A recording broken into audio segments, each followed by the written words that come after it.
Hello everyone, my name is Xiao Liang. I'm going to talk about the connection between random walks and concurrent zero knowledge. This work is a collaboration with Anand Aiyer, Nilu Nalini, and Omkant Pandey. Zero knowledge proofs were first proposed by Goldwasser Mikhail Yakov. It is a proof system where the prover can convince the verifier that some statement is true.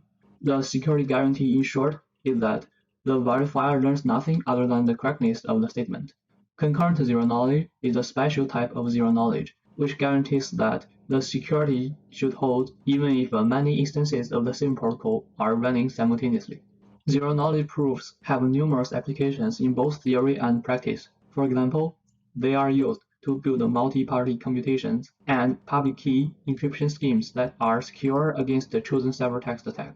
This concept has attracted a lot of attention during the past decades. It is very important to understand the round complexity of zero-knowledge protocols and to build more efficient zero-knowledge protocols. These are also the topic of this talk. I assume that most of you are already familiar with the standard definition of zero-knowledge protocols. Therefore, instead of showing the definition, let us focus on one of the most canonical constructions, namely the Bloom Hamiltonicity protocol. This protocol is designed for the language of graph Hamiltonicity. The statement X is simply a graph, and its witness is a Hamiltonian cycle in this graph. The protocol has 4 rounds. In the first round, the verifier picks a random bit C, which we refer to as the challenge bit. The verifier commits to this challenge. Then, the prover picks a random permutation sigma and applies it on the statement, which is a graph. The prover then commits to this permuted graph. In round 3, the verifier decommits to its challenge. The prover will prepare the last round message according to this challenge bit C. If C is 0, the prover decommits the full graph and also sends the permutation sigma to the verifier. If the challenge is 1, the prover simply decommits the Hamiltonian cycle from the graph, but keep the remaining part of the graph hidden. The verifier will then do some checks accordingly, depending on his challenge bit C. The real protocol is actually a parallel repetition of the version I showed here, which looks like this. Most of you are already familiar with this protocol. Let's assume that both the soundness and completeness hold. Let's now focus on the zero-knowledge property. To prove the ZK property, we need to construct the simulator. The simulator is based on a very important technique called rebinding. The verifier is going to send the first message as before. Now, instead of committing to the permuted graph, the simulator will commit to all 0 strings of the proper length. Then, in the third round, the verifier will decommit to its challenge. At the end of this round, the simulator already knows all the challenge bits of the verifier. At the end of this round, the simulator already knows the challenge bits of the verifier. Then, the simulator will rewind the computation back to round 2. And now, with his knowledge of the challenge bits, he can prepare the second round commitment accordingly. Then, in the third round, the verifier is gonna decommit to the same challenge bits again. This is due to the binding property of the commitment. Now, since the second round commitment were prepared according to these bits, the simulator can of course send a convincing last message to the verifier. The Hamiltonicity protocol I just showed is secure in the standalone setting. However, as we know, the internet is a complicated environment, so we usually need better security guarantee. For example, a single server can talk to many clients simultaneously. Each connection between a server and a client is called a session. Each session can run the previous Hamiltonicity protocol, and the adversary can control all of the clients in this communication. Moreover, the message scheduling is also controlled by the adversary. Messages from different sessions can be nested in an arbitrary way. In this setting, the ZK property requires that a simulator should be able to simulate the view of all the clients at the same time. As we will see, in this scenario, the previous Hamiltonicity protocol may not be secure anymore. To see that, consider the following scheduling. The verifier starts the first session and finishes the first 2 rounds of the Hamiltonicity protocol. Now, instead of continuing the execution of the session 1, the verifier decides to start another session. Again, before the second session is closed, the verifier starts a third session. When the execution of session 3 is done, the verifier decides to resume the session 2 and finish it. Then, it goes back to session 1 and finish the last 2 rounds of session 1. The simulation in such a nested message scheduling structure turns out to be very hard. Let's say the verifier starts with the same scheduling strategy until the 3rd round of session 3. Now, to finish the simulation, the simulator needs to rewind this slot in session 3, and then it can finish the simulation of session 3. Now the simulator needs to simulate session 2. Again, it needs to rewind this slot. But the problem is, if the simulator redo the 2nd and 3rd message from session 2, it needs also to repeat the previous rewinding for session 3. Again, rewind session 3, and then continue to finish the simulation for session 2. The same pattern should appear for session 1 also. Basically, if the simulator wants to rewind this slot in session 1, he needs to redo all the works, including all the rewindings for session 2 and session 3 again. Here I only show 3 sessions, but in general, there could be a lot of sessions. The number of rewindings did by the simulator can be captured by this recursive relation. The solution to it is 2 to the power n, which is obviously exponential. Therefore, we cannot say that the simulator is efficient. That means the ZK property is not guaranteed. A sequence of work investigated this problem and proposed the idea of giving the simulator more chance to rewind. Specifically, they designed a protocol consisting of a preamble phase and a main body phase. The preamble phase contains all tilde log n number of slots, and the main body could be, for example, the Hamiltonicity protocol. The slots in the preamble phase have the following property. Each slot can be run, and to finish the simulation, rewinding one slot successfully will be enough. To see the intuition behind this idea, let's consider this specific message scheduling. In session I, there is a green slot and a red slot. Now, if the simulator wants to rewind the red slot, we will run into the same problem as before. However, the green slot in session I doesn't have anything nested in, so the simulator can choose to rewind the green slot, avoiding the previous nested rewinding problem. The main idea of this preamble main body design is that there are so many slots in the preamble. So in the concurrent setting, in each session, there are some slots which is similar to this green slot. Therefore, the simulator can choose to rewind those green slots and finish the simulation efficiently. Previous work proved that if the number of slots contained in the preamble phase is O tilde log n, the simulator can finish the simulation with high probability. In summary, there is a lower bound saying that concurrent zero knowledge must have omega tilde log n rounds, and the previous technique achieves this lower bound using the canonical protocol shown in the red. So it seems there's nothing we can do. However, note that the omega tilde log n lower bound is for the worst case. We may still have a chance to improve the efficiency on average. In 2010, Rosen and Shalat, based on this observation, proposed the concept of optimistic concurrent zero knowledge. They observed that the prover in the communication can monitor the schedule of the messages, even though the scheduling is controlled by the adversary. However, by observing the scheduling, the prover can make some dynamic decision to, for example, terminate the preamble phase earlier. In this way, the efficiency may be improved on average. More specifically, the Rosen-Charlotte protocol follows the same canonical structure as before. However, the prover can terminate the preamble stage once a footer-free slot appears, and then go to the main body execution directly. A footer-free slot, according to their definition, is a preamble slot which does not have any main body nested from other sessions. This is consistent with the proof of PRS protocol as we shown before. Such a footer-free slot allows the simulator to finish the simulation efficiently. Thus, the essential idea behind the Rosen-Charlotte protocol is that once the protocol sees such a footer-free slot, we have some guarantee that the simulator can finish the simulation. Therefore, there is no need to execute the remaining slots in the preambles. Rosen and Charlotte did some experiment to demonstrate the efficiency of their protocol. Specifically, they monitored 122,000 TCP sessions from the campus network and observed that 79% of all the sessions have their first slot footer free.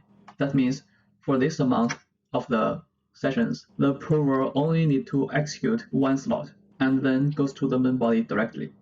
This result serves as a good evidence for the efficiency of their protocol. However, they didn't show any rigorous analysis of the round complexity of their protocol. In this work, we propose a framework to analyze the performance of concurrent zero-knowledge protocols.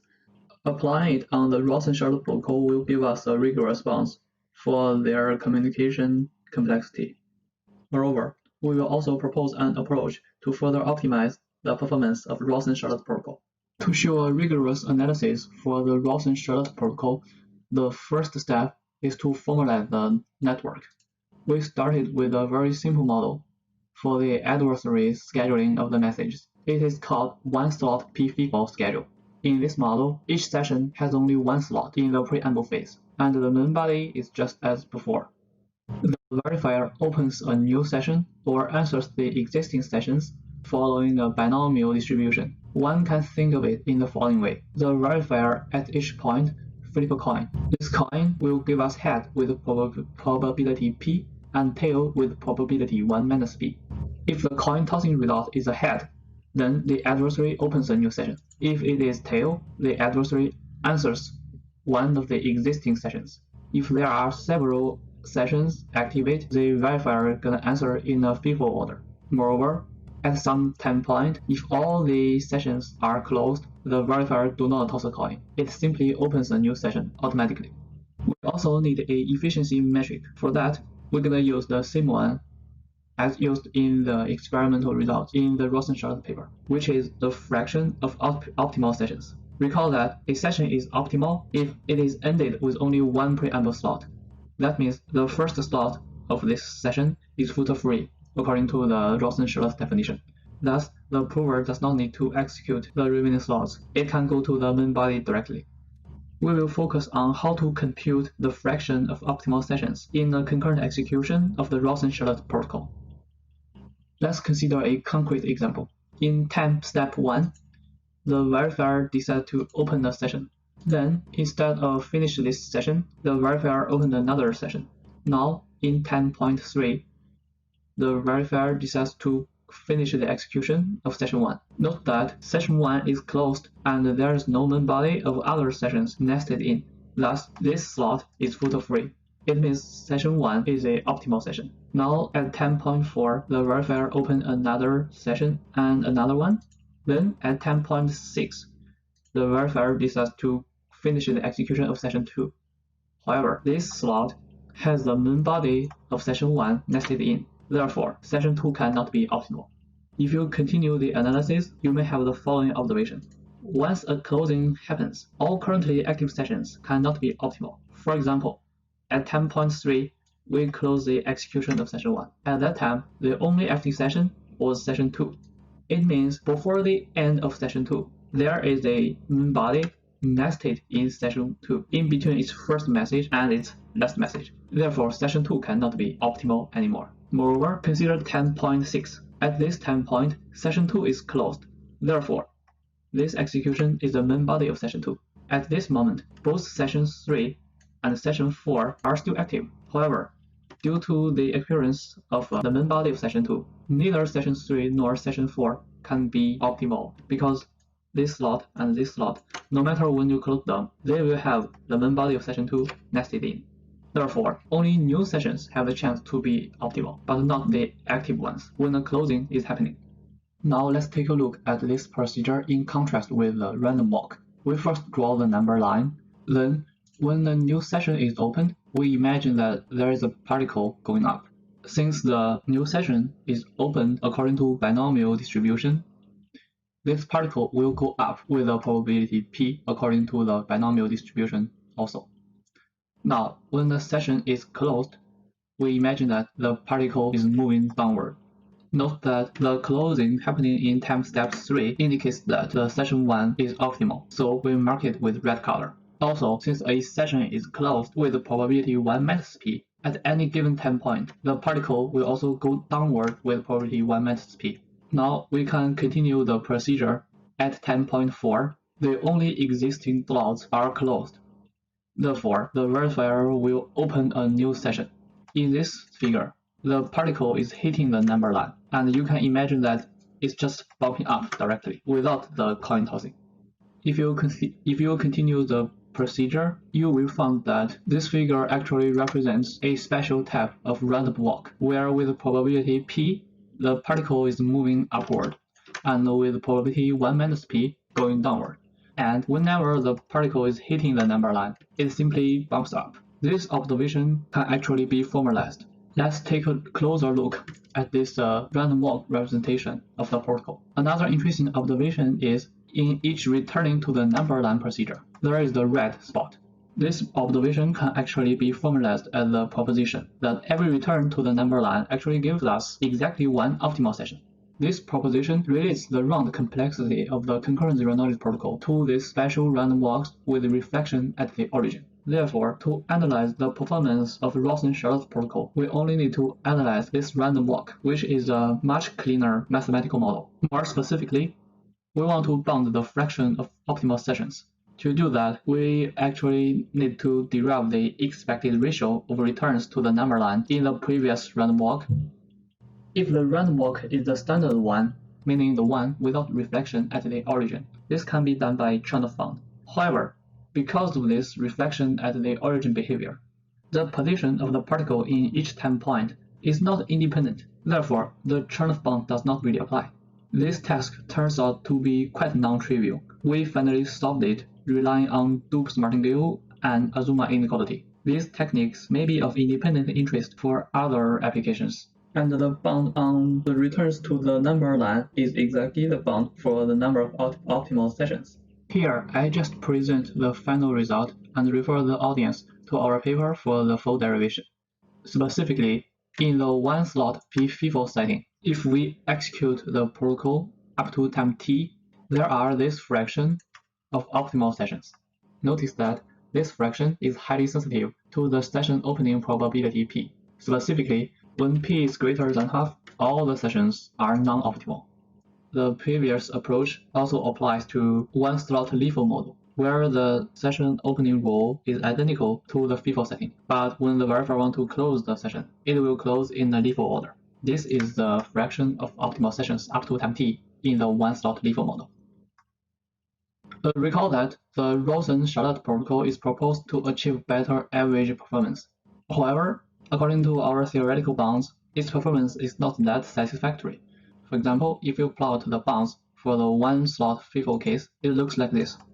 The x-axis is the session opening probability p, and this blue curve represents the fraction of non-optimal sessions. As we mentioned before, when the probability p is greater than half, almost all the sessions are non-optimal. Moreover, one can see that as the probability increasing, the fraction of non-optimal sessions increase very fast. This is not good news. We propose another protocol. This protocol generalized the filter-free condition in the Rosen-Charlotte protocol to achieve better performance. Due to the time constraint, I will only talk about our protocol briefly.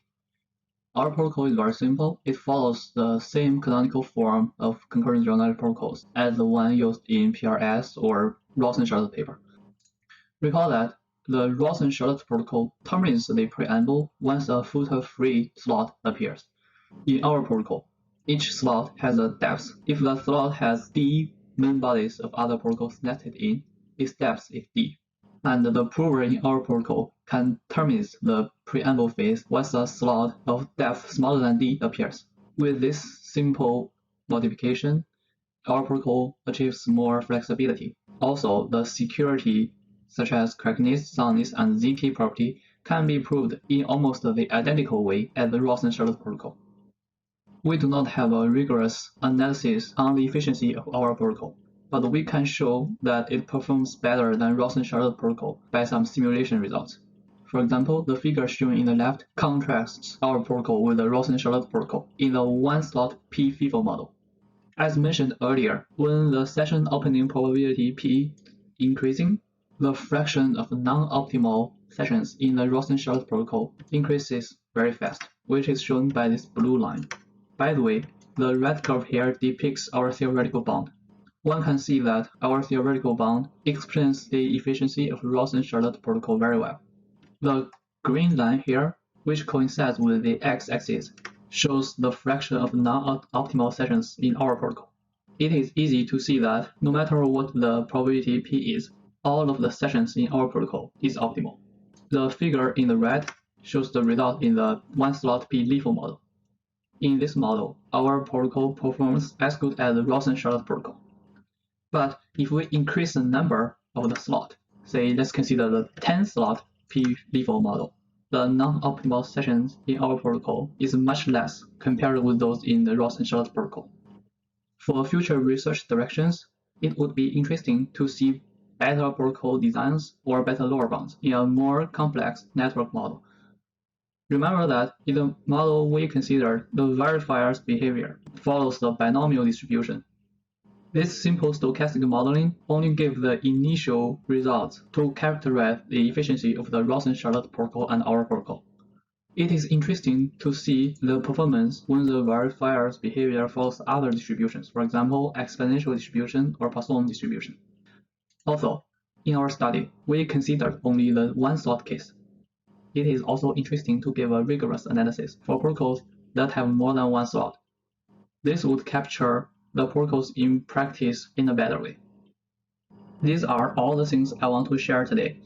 If you are interested, you can find the full version of our paper in this URL. Thank you for listening.